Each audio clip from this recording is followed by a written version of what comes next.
Good morning students. आज आप अपने सिलेबस से विच दिता होया चैप्टर पाठ नंबर 20 छलियां दे राखे, जो कि एक कहानी है जो डॉक्टर गुरमीत सिंह बैचवान द्वारा लिखी गई है, पढ़ांगे। इस कहानी दे विच सानू लेखक ने किसानी जीवन बारे दस्या कि किसानां नूं किस तरह अपनी खेतीबाड़ी की अपनी फसलों की रखवाली करते समय किहो जिहियां मुश्किलों का सामना करना पैंदा है, और फिर भी किसान नूं ओदी इस मेहनत का मतलब ओदी इस आउटपुट का बनदा हक नहीं मिलता। और लोगों की जिहड़ी इंसानियत आ वो सानू किस किस रूप दे विच दिखाई दिंदी आ, किंज दिखाई दिंदी आ, ये असीं इस पाठ दे विच पढ़ांगे। सो आपां लैसन पढ़दे हां। भादो दे पहले पख, भादो अगस्त के महीने विच जदों जिहनूं सौण दा महीना, अगस्त मीनस पहला 15 दिन, भादों दे महीने पहले पख पहले हफ्ते, पख हफ्ते,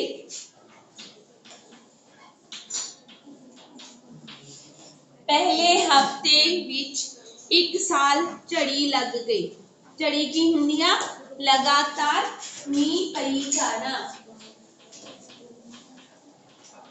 तुहानू एमसीक्यू भी पूछा जा सकता है, झड़ी किसनू कहंदे हन? लगातार मींह पई जाना। जो एक हफ्ता या 3-4 दिन लगातार मींह ना बंद होवे, लगातार मींह पैंदे रहन, ओनू की कहंदे आ? झड़ी लग जानी। 3-4 दिन रुक रुक के मींह पैंदा रहा, चारे पासे जलथल हो गया सी। जलथल होना, पानी पानी हो जाना। मींह रुके दे पंछी अपने खंभां नूं झाड़दे ते चोगा चुगण लई उड़ान भरदे, पर किथे? कहंदे जिस तरह सारे ही जन जीव अपने अपने घरां दे विच बैठ गए सी, इसे तरह मींह लगातार पैण करके पंछी भी अपने आलणियां दे विच ही बैठ गए सी। ਉਹ भी मींह उड़ीकण बंद होण दी उड़ीक कर रहे सन, तां जो वो अपने खंभां नूं झाड़ के चोगा चुगण लई उड़ान भर सकण। पर अजिहा नहीं हो सकदा सी, क्योंकि क्यों नहीं हो सकदा सी? हाँ, क्योंकि मींह रुकण दा नाम नहीं लै रिहा सी। इन्नी देर नूं तां बारिश फिर आ जांदी। कई दिन यह सिलसिला चलता रहा, सिलसिला लगातार चलते रहना, मींह पैंदा रहना। असीं चलदे पानी विच मंजियां ढा के पशुआं लई हरा चारा वढदे। कहंदे कि पानी जिहड़ा सीगा वो आले दुआले विच इन्ना भरिया सी कि कोई भी काम करना संभव नहीं सी। किसानां लई कि पशुआं वास्ते पट्ठे वढने, चारा की हुंदा? पट्ठे। पशुआं वास्ते पट्ठे वढने ही औखे हो गए सन। वो भी किद्दां वढदे सी? खेतां दे विच मंजियां ढा के, मंजियां दे उपर खड़े होके वो पट्ठे वढदे सन। जे पशु चरण लई बाहर छड्डे जांदे तां उन्हां दे चरण वाला निक्का निक्का घाह भी पानी विच नजर नहीं आ रहा सी। कहंदे पहला जदों सुक्का हुंदा सी, मींह नहीं सी, तां किसान जिहड़े आ वो अपने पशुआं नूं खुला छड्ड दिंदे सी। हुण तां कहंदे वो भी नहीं हो सकदा सी, क्योंकि जिहड़ा निक्का निक्का घाह सी वो भी पानी दे विच डुबिया होया सी। उधर मक्की वाले खेत विच मक्की नूं दाना, छलियां नूं दाना पै गया सी। तुसीं सौण कविता दे विच पढ़िया होया आ कि सौण महीने दे जदों मींह पैंदे आ, उसे समय छलियां नूं दाने पै जांदे आ। कहंदे इधर दसदा किसान लेखक ओही कि खेतां दे विच भी छलियां नूं दाने पैणे शुरू हो गए सन। जिन्नी कु देर मींह रुकिया रहिंदा, नाल दे रुखां तो ਕਾਂ, तोते ते होर पंछी हल्ले कर करके आउंदे। जदों कहंदे थोड़ी देर लई मींह बंद हुंदा तां जिहड़े कहंदे रुखां दे उपर पंछी सी, जिन्हां विच ਕਾਂ, तोते, चिड़ियां सी, हल्ले करके आउंदे, हमला करन दे रूप विच आउंदे। हल्ले करके हमला करन दे रूप विच आउंदे ते ओह की करदे? फिर ਛੱਲੀਆਂ ਦੇ ਬੀਜ ਜਿਹੜੇ ਦਾਣੇ ਸੀਗੇ ਉਹਨਾਂ ਨੂੰ ਖਾਣ ਦੀ ਕੋਸ਼ਿਸ਼ ਕਰਦੇ ਤੇ ਛੱਲੀਆਂ ਦੀ ਫਰੋਲਾ ਫਰਾਲੀ ਕਰਦੇ। ਛੱਲੀਆਂ ਦੇ ਜੋ ਦਾਣੇ ਸੀਗੇ ਉਹਨਾਂ ਨੂੰ ਖਾਣ ਦੀ ਕੋਸ਼ਿਸ਼ ਕਰਦੇ। ਕਹਿੰਦੇ ਮੈਨੂੰ ਤੇ ਤਾਏ ਈਸਰ ਸਿੰਘ ਨੂੰ, ਅੰਡਰਲਾਈਨ ਕਰੋ, ਲੇਖਕ ਦੇ ਤਾਏ ਦਾ ਨਾਮ ਕੀ ਸੀ? ਈਸਰ ਸਿੰਘ। ਈਸਰ ਸਿੰਘ ਨੂੰ ਛੱਲੀਆਂ ਦੀ ਰਾਖੀ ਬੈਠਣਾ ਪੈਂਦਾ।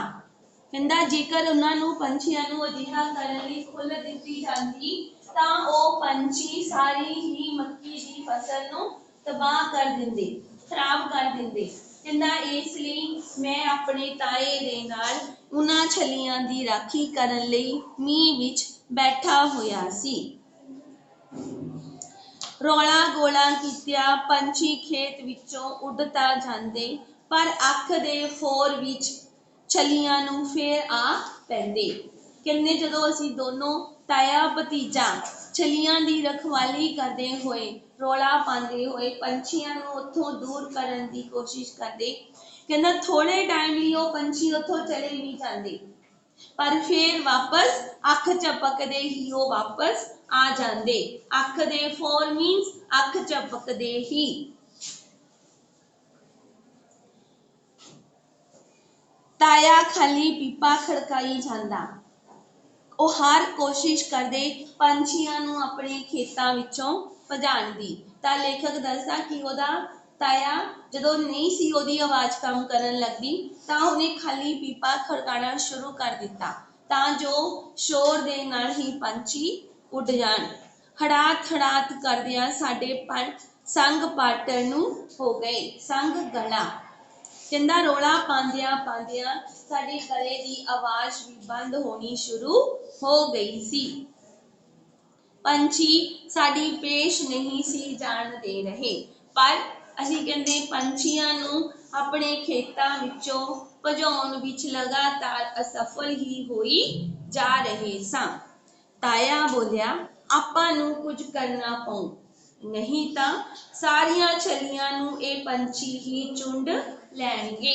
ਚੁੰਡ ਲੈਣਗੇ, ਨੋਚ ਲੈਣਗੇ, ਚੁਗ ਲੈਣਗੇ। ਜਿਹੜੇ ਦਾਣੇ ਲੱਗੇ ਹੋਏ ਆ ਉਹਨਾਂ ਨੂੰ ਖਾ ਜਾਣਗੇ। ਅਸੀਂ ਮੱਕੀ ਦੇ ਖੇਤ ਵਿੱਚ 4 ਬਲੀਆਂ ਗੱਡ ਕੇ ਇਹਨਾਂ ਨਾਲ 2 ਬਾਹੀਆਂ ਰੱਸੀਆਂ ਨਾਲ ਬੰਨ੍ਹ ਲਈਆਂ। ਇਹਨਾਂ ਬਾਹੀਆਂ ਉੱਤੇ ਇੱਕ ਛੋਟਾ ਜਿਹਾ ਮੰਜਾ ਟਿਕਾ ਦਿੱਤਾ। ਇਸ ਤਰ੍ਹਾਂ ਅਸੀਂ ਮੱਕੀ ਦੇ ਖੇਤ ਦੀ ਨਿਗਰਾਨੀ ਲਈ ਇੱਕ ਉੱਚਾ ਮਣਾ ਬਣਾ ਲਿਆ। ਅੰਡਰਲਾਈਨ ਕਰੋ ਇਹ ਲਾਈਨ। ਮਣਾ ਕਿਸ ਨੂੰ ਕਹਿੰਦੇ ਆ? ਖੇਤਾਂ ਦੇ ਵਿੱਚ 4 ਇਸ ਤਰ੍ਹਾਂ ਬਲੀਆਂ ਜਿਹੜੀਆਂ ਸੀਗੀਆਂ ਉਹ ਲਾਈਆਂ ਜਾਂਦੀਆਂ ਸੀ, 2 ਇੱਥੇ 2 ਇੱਥੇ, ਠੀਕ ਹੈ। ਫਿਰ ਇਹਨਾਂ ਨਾਲ 2 ਬਾਹੀਆਂ ਮੀਨਸ ਰੱਸੀਆਂ ਦੇ ਨਾਲ 2 ਬਾਹੀਆਂ ਨੂੰ ਉੱਪਰੋਂ ਬੰਨ੍ਹ ਦੇਣਾ। ਫਿਰ ਉਹਦੇ ਉੱਪਰ ਇੱਕ ਮੰਜੀ ਟਿਕਾ ਦੇਣੀ। ਉਹਦੇ ਉੱਪਰ ਚੜ੍ਹ ਕੇ ਉਹਨਾਂ ਨੂੰ ਜਿਹੜਾ ਉਹ ਖੇਤ ਸੀਗਾ ਸਾਰਾ ਦਿਖਾਈ ਦਿੰਦਾ ਸੀ ਤੇ ਪੰਛੀ ਨੂੰ ਭਜਾਉਣਾ ਉੱਥੋਂ ਸੌਖਾ ਹੋ ਜਾਂਦਾ ਸੀ। ਉਹਨੂੰ ਕੀ ਕਹਿੰਦੇ ਸੀ? ਮਣਾ। ਕੀ ਕਹਿੰਦੇ ਸੀ? ਮਣਾ। ਮਣੇ ਉੱਤੇ ਬੈਠ ਕੇ ਸਾਰਾ ਦਿਨ ਖੇਤ ਨਜ਼ਰੀ ਪੈਂਦਾ ਸੀ। ਦੂਜਾ ਮੀਂਹ ਕਣੀ ਵਿੱਚ ਖੇਤ ਗਿੱਲੇ ਹੋਣ ਕਰਕੇ ਮਣੇ ਤੇ ਆਰਾਮ ਨਾਲ ਬੈਠਿਆ ਜਾ ਸਕਦਾ ਸੀ। ਤਾਇਆ ਮੀਂਹ ਵਿੱਚ ਬੋਰੀ ਦੀ ਝੁੰਮ ਮਾਰੀ ਪੀਪਾ ਖੜਕਾਈ ਜਾਂਦਾ। ਬੋਰੀ ਦੀ ਝੁੰਮ ਮਾਰੀ ਮੀਨਸ ਕਿ ਜਿਵੇਂ ਪਹਿਲਾਂ ਛਤਰੀਆਂ ਵਗੈਰਾ ਨਹੀਂ ਹੁੰਦੀਆਂ ਸੀ, ਹੁੰਦੀਆਂ ਵੀ ਇਸੇ ਕੋਈ ਚੱਕਦਾ ਨਹੀਂ ਸੀ ਹੁੰਦਾ, ਕਿਉਂਕਿ ਫਿਰ ਤਾਂ ਸਾਰਾ ਦਿਨ ਕਿਸਾਨ ਛਤਰੀ ਫੜ ਕੇ ਖੜੇ ਰਹਿਣ ਜੋਗੇ ਸੀ, ਉਹਨਾਂ ਕੋਲੋਂ ਕੰਮ ਨਹੀਂ ਸੀ ਹੋਣੇ। ਸੋ ਕੀ ਕਰਦੇ ਸੀਗੇ, ਘਰਾਂ ਦੇ ਵਿੱਚ ਬੋਰੀਆਂ ਹੁੰਦੀਆਂ ਸੀ ਜਾਂ ਖਾਦ ਵਾਲੇ ਬੋਰੇ ਹੁੰਦੇ ਸੀ, ਉਹਦਾ ਇੱਕ ਖੂੰਜਾ ਅੰਦਰ ਨੂੰ ਕਰਕੇ ਬਾਹਰ ਨੂੰ ਟੋਪੀ ਜੀ ਬਣਾ ਕੇ ਉਹਨੂੰ ਏਦਾਂ ਪਿੱਛਿਓਂ ਉੱਪਰ ਲੈ ਲੈਂਦੇ ਸੀ। ਉਹ ਟੋਪੀ ਜੀ ਮੋਰ ਨੂੰ ਵੀ ਕਾਫੀ ਹੁੰਦੀ ਸੀ, ਜਿਹਦੇ ਨਾਲ ਕਿ ਉਹਨਾਂ ਦੇ ਪਿੱਛੋਂ ਕੱਪੜੇ ਸਿਰ ਤੇ ਮੋਰਲੇ ਜਿਹੜੇ ਕੱਪੜੇ ਆ ਉਹ ਘੱਟ ਭਿੱਜਦੇ ਸੀ। ਇਸ ਤਰ੍ਹਾਂ ਉਹ ਛਤਰੀ ਦਾ ਕੰਮ ਉਸ ਬੋਰੀ ਕੋਲੋਂ ਲੈਂਦੇ ਸੀ। ਕਿਸੇ ਪੰਛੀ ਦੇ ਆ ਬੈਠਣ ਬਾਰੇ ਉਹ ਮੈਨੂੰ ਦੱਸਦਾ। ਹੋ ਹੱਲਾ ਕਰਦਾ ਹੋਇਆ ਮੈਂ ਮੱਕੀ ਦੇ ਟਾਂਡਿਆਂ ਨੂੰ ਖੈਂਦਾ ਉਸ ਦਿਸ਼ਾ ਵੱਲ ਭੱਜਦਾ। ਜਦੋਂ ਕੋਈ ਪੰਛੀ ਕਹਿੰਦਾ ਛੱਲੀ ਨੂੰ ਚੂੰਡਣ ਦੇ ਲਈ ਆ ਕੇ ਬੈਠਦਾ ਤਾਂ ਤਾਇਆ ਦੇਖ ਕੇ ਮੈਨੂੰ ਪਹਿਲਾਂ ਹੀ ਦੱਸ ਦਿੰਦਾ। ਕਹਿੰਦਾ ਮੈਂ ਰੌਲਾ ਪਾਉਂਦਾ ਹੋਇਆ ਉਸ ਛੱਲੀ ਦੇ ਬੂਟੇ ਵੱਲ ਨੂੰ ਦੌੜਨ ਲੱਗ ਜਾਂਦਾ। ਟਾਂਡਾ ਹੁੰਦਾ ਉਹ ਬੂਟਾ ਜਿਸ ਨੂੰ ਛੱਲੀ ਲੱਗੀ ਹੁੰਦੀ ਆ। ਮੇਰਾ ਰੌਲਾ ਸੁਣ ਕੇ ਭੁੱਖਾ ਪੰਛੀ ਥੱਕੀ ਟੁੱਟੀ ਉਡਾਰੀ ਲਈ ਮਜਬੂਰ ਹੁੰਦਾ। ਇਸ ਝੜੀ ਦੌਰਾਨ ਇੱਕ ਦਿਨ ਸਵੇਰ ਤੋਂ ਹੀ ਮੀਂਹ ਰੁਕਣ ਦਾ ਨਾਂ ਨਹੀਂ ਸੀ ਲੈ ਰਿਹਾ। ਦੁਪਹਿਰ ਮਗਰੋਂ ਮੀਂਹ ਨਾਲ ਪੂਰੀ ਤਰ੍ਹਾਂ ਗੁੜਚ ਹੋਇਆ ਤਾਇਆ ਬੋਲਿਆ। ਗੁੜਚ ਹੋਇਆ ਮੀਂਹ ਨਾਲ ਭਿੱਜਿਆ ਹੋਇਆ। ਕਹਿੰਦਾ ਇੱਕ ਦਿਨ ਲਗਾਤਾਰ ਮੀਂਹ ਪੈਂਦਾ ਰਿਹਾ, ਰੁਕਿਆ ਹੀ ਨਹੀਂ। ਤਾਂ ਕਹਿੰਦਾ ਉਸ ਦਿਨ ਤਾਇਆ ਵੀ ਮੀਂਹ ਵਿੱਚ ਪੂਰੀ ਤਰ੍ਹਾਂ ਭਿੱਜ ਚੁੱਕਿਆ ਸੀ। ਤਾਂ ਉਹਨੇ ਲੇਖਕ ਨੂੰ ਕਿਹਾ, ਭਤੀਜ ਅੱਜ ਤਾਂ ਮੀਂਹ ਨੇ ਝੰਬ ਕੇ ਰੱਖ ਦਿੱਤੇ। ਝੰਬ ਕੇ ਰੱਖ ਦਿੱਤੇ ਮੀਂਹ ਪੂਰੀ ਤਰ੍ਹਾਂ ਗਿੱਲੇ ਕਰ ਦਿੱਤੇ। ਜਾ ਘਰ ਤੋਂ ਚਾਹ ਬਣਵਾ ਲਿਆ। ਅੱਜ ਤਾਂ ਸਰੀਰ ਉੱਕਾ ਹੀ ਠੰਡਾ ਹੋਇਆ ਪਿਆ ਹੈ। ਸਾਰਾ ਦਿਨ ਮੀਂਹ ਦੇ ਵਿੱਚ ਰਹਿਣ ਕਰਕੇ ਕੱਪੜੇ ਵੀ ਗਿੱਲੇ ਹੋ ਗਏ, ਸਰੀਰ ਵੀ ਠੰਡਾ ਹੋ ਗਿਆ। ਛੇਤੀ ਮੁੜ ਕੇ ਆਵੀਂ। ਪੰਛੀ ਵੀ ਅੱਜ ਭੁੱਖ ਦੇ ਮਾਰੇ ਅੰਨੇ ਹੋਏ ਡਿੱਗ ਰਹੇ ਨੇ। ਦੁਪਹਿਰ ਵੇਲੇ ਗੁਲਗੁਲੇ ਵੀ ਲੈਂਦਾ ਆਵੀਂ। ਚਾਹ ਨਾਲ ਸਵਾਦ ਵੀ ਲੱਗਣਗੇ ਤੇ ਭੁੱਖ ਵੀ ਦਰ ਜਾਊਂ ਘੱਟ ਹੋ ਜਾਊਂ। ਉਹ ਆਪਣੇ ਭਤੀਜੇ ਨੂੰ ਭਾਵ ਲੇਖਕ ਨੂੰ ਕਹਿੰਦਾ ਆ ਤੇ ਘਰ ਜਾ ਕੇ ਚਾਹ ਬਣਵਾ ਲਿਆ, ਨਾਲ ਗੁਲਗੁਲੇ ਲੈ ਆਵੀਂ। ਕਹਿੰਦਾ ਇੱਥੇ ਬੈਠ ਕੇ ਖਾਵਾਂਗੇ, ਜਿਸ ਦੇ ਨਾਲ ਭੁੱਖ ਵੀ ਘਟ ਜਾਵੇਗੀ। ਸਣ ਦੀ ਰੱਸੀ ਦਾ ਬਣਾਇਆ ਗੋਪੀਆ ਮਣ ਤੇ ਬੈਠੇ ਤਾਏ ਕੋਲ ਹੀ ਸੀ। ਪਹਿਲਾਂ ਕੀ ਕਰਦੇ ਸੀਗੇ ਕਿ ਨਾ ਮਣੇ ਦੇ ਉੱਪਰ ਖੜ ਕੇ ਇੱਕ ਗੋਪੀਆ ਬਣਾਇਆ ਹੁੰਦਾ ਸੀ। ਉਹਨੂੰ ਇਸ ਤਰ੍ਹਾਂ ਸਿਰ ਤੋਂ ਦੀ ਉੱਪਰ ਦੀ ਘੁਮਾਉਂਦੇ ਹੁੰਦੇ ਸੀ। ਉਹਦੇ ਵਿੱਚੋਂ ਘੁਮਾਉਣ ਦੇ ਨਾਲ ਇੱਕ ਆਵਾਜ਼ ਨਿਕਲਦੀ ਹੁੰਦੀ ਸੀ। ਉਸ ਆਵਾਜ਼ ਦੇ ਨਾਲ ਜਿਹੜੇ ਪੰਛੀ ਸੀਗੇ ਉਹ ਉੱਡ ਜਾਂਦੇ ਸੀ, ਜਾਂ ਜਿਹੜੇ ਪੰਛੀ ਨਹੀਂ ਉੜਦੇ ਹੁੰਦੇ ਸੀ ਤਾਂ ਉਹ ਉੱਥੋਂ ਹੀ ਘੁਮਾਉਂਦੇ ਹੋਏ ਉਹਨਾਂ ਪੰਛੀਆਂ ਵੱਲ ਨੂੰ ਛੱਡਿਆ ਜਾਂਦਾ ਸੀ। ਤਦ ਵੀ ਉਹ ਜਿਹੜੇ ਪੰਛੀ ਆ ਉਹ ਉੱਡ ਜਾਂਦੇ ਸੀ। ਗੋਪੀਆ ਕਿੱਦਾਂ ਬਣਾਉਂਦੇ ਸੀ? ਰੱਸੀ ਦਾ ਇੱਕ ਗੋਲਾ ਲੈ ਲੈਂਦੇ ਸੀ, ਠੀਕ ਹੈ, ਔਰ ਉਸ ਰੱਸੀ ਨੂੰ ਇੱਕ ਗੋਲ ਆਕਾਰ 'ਚ ਘੁਮਾਈ ਜਾਣਾ ਉਹਨਾਂ ਨੇ। ਐਡਾ ਵੱਡਾ ਗੋਲਾ ਬਣ ਗਿਆ, ਫਿਰ ਉਹਦੀ ਗੰਢ ਮਾਰ ਦੇਣੀ, ਥੋੜੀ ਜਿਹੀ ਰੱਸੀ ਛੱਡ ਲੈਣੀ ਉਹਨੂੰ ਘੁਮਾਉਣ ਦੇ ਲਈ। ਉਹ ਇੰਨਾ ਮਜ਼ਬੂਤ ਬਣਿਆ ਹੁੰਦਾ ਸੀ ਕਿ ਉਹਦੇ ਵਿੱਚੋਂ ਰੱਸੀ ਕਦੇ ਵੀ ਨਹੀਂ ਸੀ ਨਿਕਲਦੀ, ਔਰ ਉਹ ਜਿਸ ਵੀ ਦਿਸ਼ਾ ਵਿੱਚ ਘੁਮਾ ਕੇ ਮਾਰਦੇ ਸੀ ਪੰਛੀ ਉੱਥੋਂ ਸਾਰੇ ਦੇ ਸਾਰੇ ਉੱਡ ਜਾਂਦੇ ਸੀ। ਕਿਸਾਨ ਅਕਸਰ ਘਰਾਂ ਦੇ ਵਿੱਚ ਗੋਪੀਆਂ ਜ਼ਰੂਰ ਰੱਖਦੇ ਹੁੰਦੇ ਸੀ। ਕਹਿੰਦੇ ਗੋਪੀਆ ਤਾਏ ਕੋਲ ਮਣੇ ਉੱਪਰ ਹੀ ਪਿਆ ਸੀ। ਤਾਇਆ ਗੋਪੀਆ ਘੁਮਾਉਂਦਾ ਹੜਾਤ ਕਰਦਾ ਮੈਨੂੰ ਪਿੰਡ ਵੱਲ ਸੁਣੀ ਗਿਆ। ਹਵਾ ਦੇ ਬੁੱਲਿਆਂ ਨਾਲ ਰੁੱਖ ਆਪਣੇ ਪੱਤਿਆਂ ਚੋਂ ਇਸ ਤਰ੍ਹਾਂ ਪਾਣੀ ਛੰਡ ਰਹੇ ਸਨ ਜਿਵੇਂ ਅੱਜ ਉਹਨਾਂ ਨੇ ਕੇਸੀ ਇਸ਼ਨਾਨ ਕੀਤਾ ਹੋਵੇ।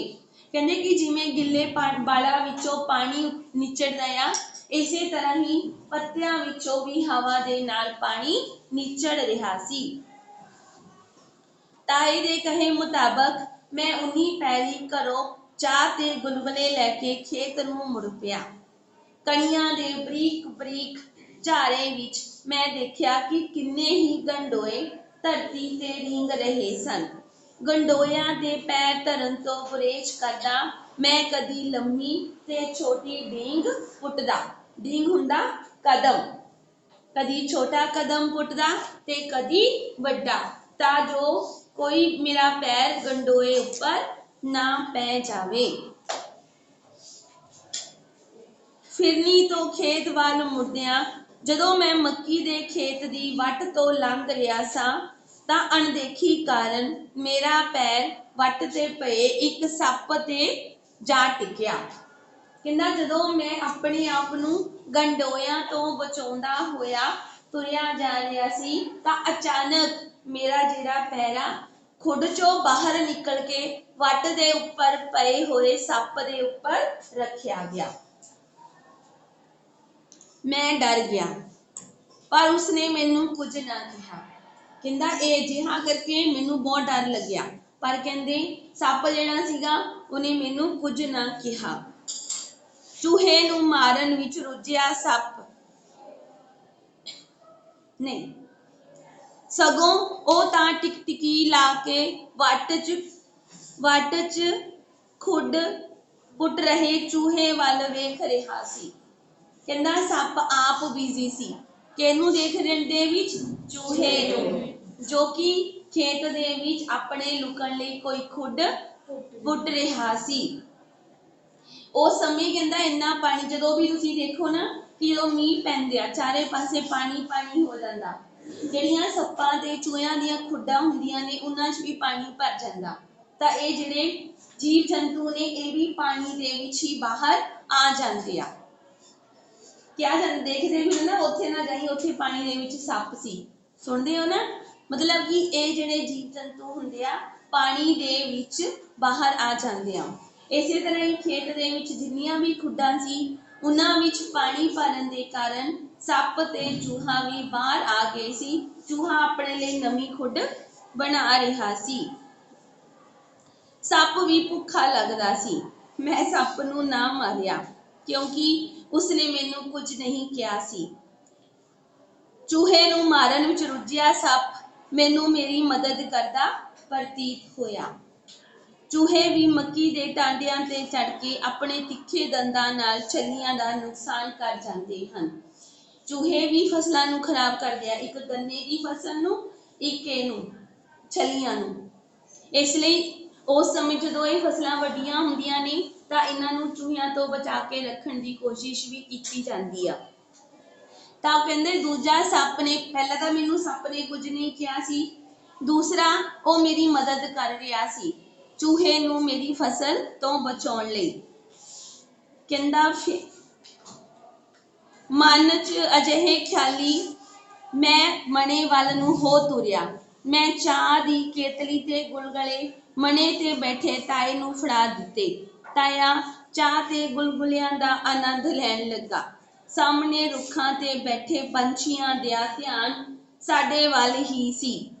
ਮੈਨੂੰ ਜਾਪਿਆ ਜਿਵੇਂ ਉਹ ਮਨੋ ਮਨੀ ਸਾਨੂੰ ਕੋਸ ਰਹੇ ਸਨ ਕਿ ਰਾਖੇ ਆਪ ਤਾਂ ਖਾ ਪੀ ਰਹੇ ਹਨ ਤੇ ਸਾਨੂੰ ਇੱਕ ਦਾਣਾ ਵੀ ਠੁੰਗਣ ਨਹੀਂ ਦਿੰਦੇ। ਲਾਈਨ ਸਮਝ ਲੱਗੀ? ਭੁੱਖ ਨਾਲ ਲਾਚਾਰ ਹੋਇਆ ਇੱਕ ਕਾਂ ਸਾਹਮਣੀ ਕਿੱਕਰ ਤੋਂ ਉੱਡਿਆ। ਸਾਡੇ ਰੋਲੇ ਰੱਪੇ ਦੌਰਾਨ ਉਹ ਬਿਨਾਂ ਖੰਭ ਹਿਲਾਏ ਮੱਕੀ ਤੇ ਏਦਾਂ ਡਿੱਗਿਆ ਜਿਵੇਂ ਉਸ ਵਿੱਚ ਸਾਹ ਸੱਤ ਹੀ ਨਾ ਹੋਵੇ। ਸਾਹ ਸੱਤ ਨਾ ਹੋਣਾ, ਜਾਨ ਹੀ ਨਾ ਹੋਣਾ। ਕਹਿੰਦੇ ਸਾਡੇ ਦੇਖਦਿਆਂ ਇੱਕ ਕਾਂ ਜੋ ਕਿੱਕਰ ਦੇ ਉੱਪਰ ਬੈਠਾ ਸੀ, ਕਈ ਦਿਨਾਂ ਤੋਂ ਭੁੱਖਾ ਜਾਪਦਾ ਸੀ, ਜਿਹੜਾ ਬਹੁਤ ਕਮਜ਼ੋਰ ਸੀ, ਜਿਹੜਾ ਉਡਾਰੀ ਵੀ ਨਹੀਂ ਭਰ ਸਕਦਾ ਸੀ। ਕਹਿੰਦਾ ਉਹ ਛੱਲੀ ਦੇ ਟਾਂਡੇ ਉੱਪਰ ਆ ਕੇ ਇੰਝ ਫਸ ਗਿਆ ਜਿਵੇਂ ਉਹਦੇ ਵਿੱਚ ਜਾਨ ਹੀ ਨਾ ਹੋਵੇ।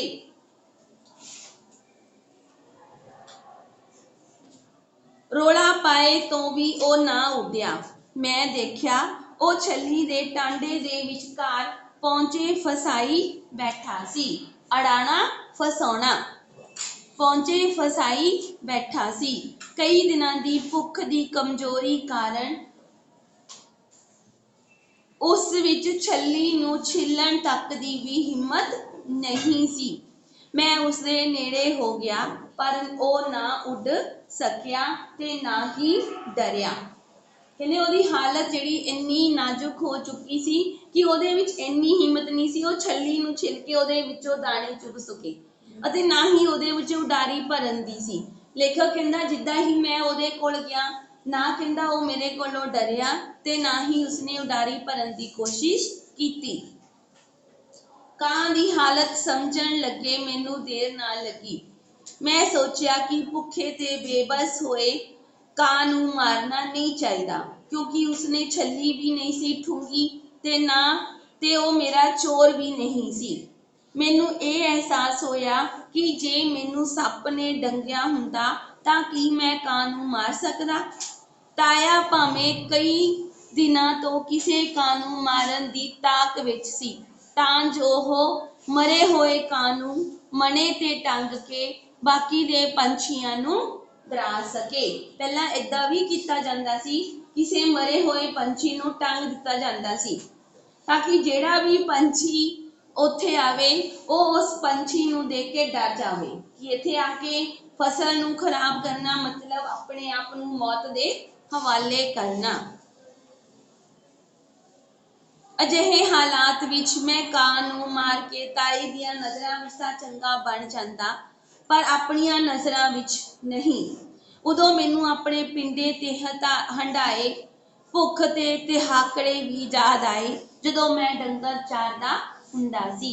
कहंदा कां दी हालत देख के मैनूं बचपन दे ओ दिन याद आए जदों मैं पशुआं जो चारन दे लई बाहर जांदा सी ते सारा सारा दिन भुखा प्यासा पशुआं दे पिछे ही घुमदा रहिंदा सी।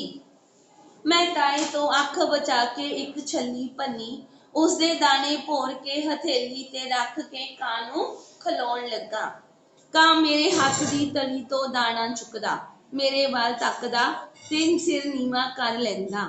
मैं एक पल सोचिया कि जदों मैं निक्के हुंदियां आप कुछ नहीं सी खा सकदा होवांगा तां मेरी मां भी मैनूं इस तरह ही खुआंदी होवेगी। इस तरह कां नूं दाना खुआंदे समय लेखक नूं अपनी मां दी याद भी आउंदी है। पेट दी भुख मिटा के कां उड्डण दे समर्थ हो गया। दाने खाण तो बाद कां दे विच थोड़ी ਜਿਹੀ ताकत आ गई, जान आ गई ते ਉਹ ਉਡਾਰੀ ਭਰਨ ਦੇ ਸਮਰੱਥ ਹੋ ਗਿਆ, ਜੋਗਾ ਹੋ ਗਿਆ। उसने होर छलियां ना फरोलियां ते एक किक्कर दे रुख वल उडारी मार गया। बदल गरज रिहा सी ते ताया हाले भी पंछियां नूं उडाउण लई डराउण लई हड़ात हड़ात कर रिहा सी।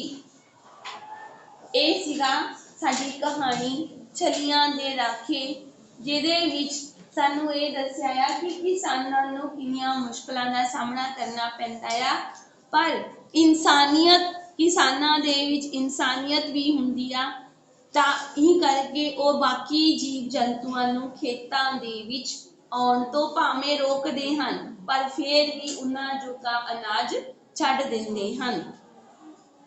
ਤੁਹਾਨੂੰ ਪਤਾ ਨਾ ਕਿ ਫਸਲਾਂ ਕੱਟਦੀਆਂ ਜਾਂਦੀਆਂ ਨੇ ਕਿ ਖੇਤਾਂ ਦੇ ਵਿੱਚੋਂ, ਉਦੋਂ ਵੀ ਕਿਸਾਨ ਜਿਹੜੇ ਧਰਤੀ ਦੇ ਉੱਪਰ ਦਾਣੇ ਡਿੱਗੇ ਹੁੰਦੇ ਆ ਉਹਨਾਂ ਨੂੰ ਚੁੱਕਦੇ ਨਹੀਂ, ਇਹੀ ਕਹਿ ਦਿੰਦੇ ਆ ਕਿ ਇਹ ਪੰਛੀ ਤੇ ਜਨੌਰ ਚੁਗ ਲੈਣਗੇ, ਉਹਨਾਂ ਦੇ ਹਿੱਸੇ ਦੇ ਆ।